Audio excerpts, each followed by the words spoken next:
Episode 19. It looks wonderful, Molly, Said Lupin, ladling stew onto a plate for her and handing it across the table. For a few moments there was silence, but for the chink of plates and cutlery and the scraping of chairs as everyone settled down to their food. Then Mrs. Weasley turned to Sirius and said, I've been meaning to tell you there's something trapped in that writing desk in the drawing room. It keeps rattling and shaking. Of course, it could just be a boggart, but I thought we ought to ask Alistair to have a look at it before we let it out. Whatever you like, said Sirius indifferently. The curtains in there are full of doxies too, Mrs. Weasley went on. I thought we might try and tackle them tomorrow. I look forward to it, said Sirius. Harry heard the sarcasm in his voice, but he was not sure that anyone else did. Opposite Harry, Tonks was entertaining Hermione and Ginny by transforming her nose between mouthfuls, screwing up her eyes each time with the same pained expression she had worn back in Harry's bedroom. Her nose swelled to a beak-like protuberance, like Snape's, shrank to something resembling a button mushroom, and then sprouted a great deal of hair from each nostril. Apparently this was a regular mealtime entertainment, because after a while Hermione and Ginny started requesting their favorite noses. Do that one like a pig's snout, Tonks. Tonks obliged, and Harry, looking up, had the fleeting impression that a female Dudley was grinning at him from across the table. Mr. Weasley, Bill, and Lupin were having an intense discussion about goblins. They're not giving away anything yet, said Bill. I still can't work out whether they believe he's back or not.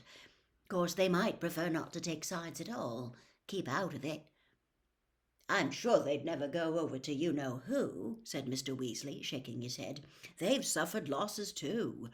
Remember that goblin family he murdered last time, somewhere near Nottingham? I think it depends what they're offered, said Lupin, and I'm not talking about gold. If they're offered freedoms we've been denying them for centuries, they're going to be tempted. Have you still not had any luck with Ragnarok, Bill? He's feeling pretty anti-wizard at the moment, said Bill. He hasn't stopped raging about the bagman business. He reckons the ministry did a cover-up. Those goblins never got their gold from him, you know. A gale of laughter from the middle of the table drowned the rest of Bill's words. Fred, George, Ron, and Mundungus were rolling around in their seats. "And then," choked Mundungus, tears running down his face, "and then, if you believe me, he says to me, he says, 'Here, Dung, where'd you get all them toads from? 'Cause some son of a bludger's gone and nicked all mine.' And I says, 'Nicked all your toads? Well, what next? So you'll be wanting some more then?'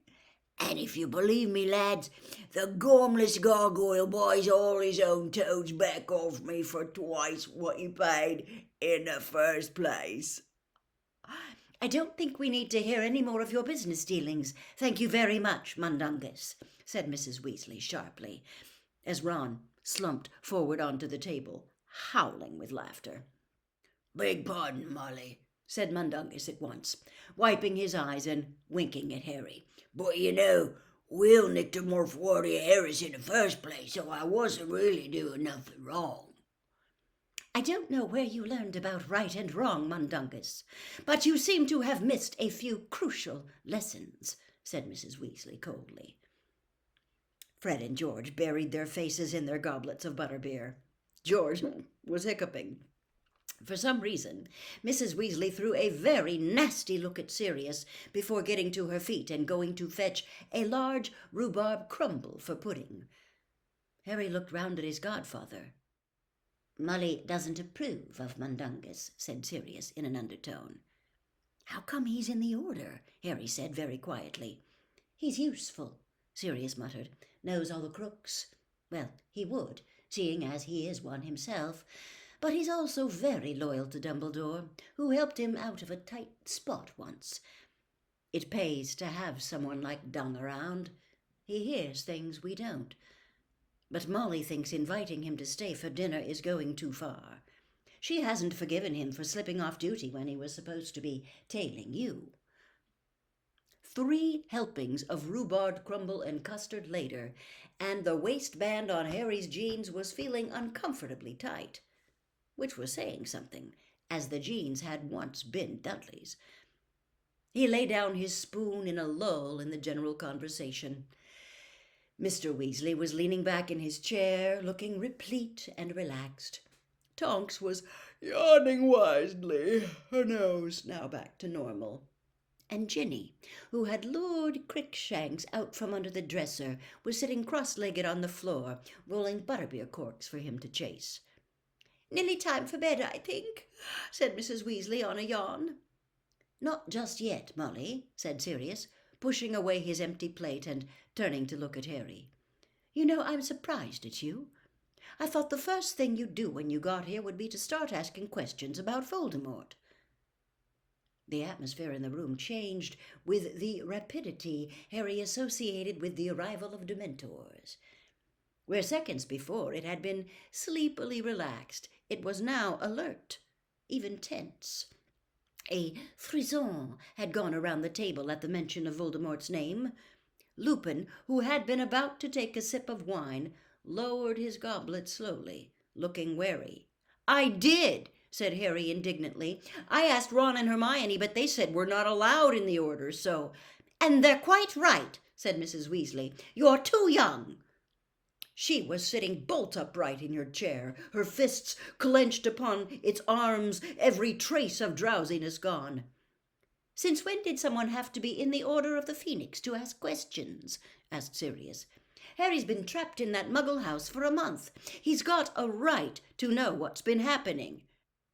"Hang on," interrupted George loudly. "How come Harry gets his questions answered?" said Fred angrily. "We've been trying to get stuff out of you for a month, and you haven't told us a single stinking thing," said George. "You're too young. You're not in the order," said Fred in a high-pitched voice that sounded uncannily like his mother's. "Harry's not even of age." "It's not my fault that you haven't been told what the Order's doing," said Sirius calmly. "That's your parents' decision, Harry. On the other hand—" "It's not down to you to decide what's good for Harry," said Mrs. Weasley sharply. Her normally kindly face looked dangerous. "You haven't forgotten what Dumbledore said, I suppose?" "Which bit?" Sirius asked politely, but with an air as though readying himself for a fight. "The bit about not telling Harry more than he needs to know," said Mrs. Weasley, placing a heavy emphasis on the last 3 words. Ron, Hermione, Fred, and George's heads turned from Sirius to Mrs. Weasley as though following a tennis rally. Ginny was kneeling amid a pile of abandoned butterbeer corks, watching the conversation with her mouth slightly open. Lupin's eyes were fixed on Sirius.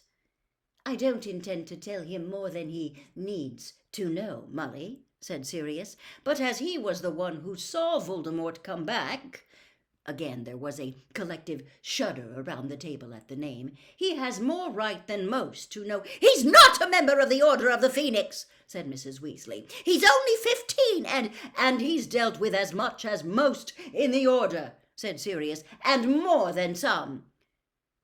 "No one's denying what he's done," said Mrs. Weasley, her voice rising, her fists trembling on the arms of her chair. "But he's not a child," said Sirius impatiently. "He's not an adult either," said Mrs. Weasley, the color rising in her cheeks. "He's not James, Sirius." "I'm perfectly clear who he is. Thanks, Molly," said Sirius coldly. "I'm not sure you are," said Mrs. Weasley. "Sometimes the way you talk about him, it's as though you think you've got your best friend back." "What's wrong with that?" said Harry. "What's wrong, Harry, is that you are not your father, however much you might look like him," said Mrs. Weasley, her eyes still boring into Sirius. "You are still at school, and adults responsible for you should not forget it." "Meaning I'm an irresponsible godfather?" demanded Sirius, his voice rising. Meaning you've been known to act rashly, Sirius, which is why Dumbledore keeps reminding you to stay at home and... We'll leave my instructions from Dumbledore out of this, if you please, said Sirius, loudly. Arthur! said Mrs. Weasley, rounding on her husband. Arthur, back me up!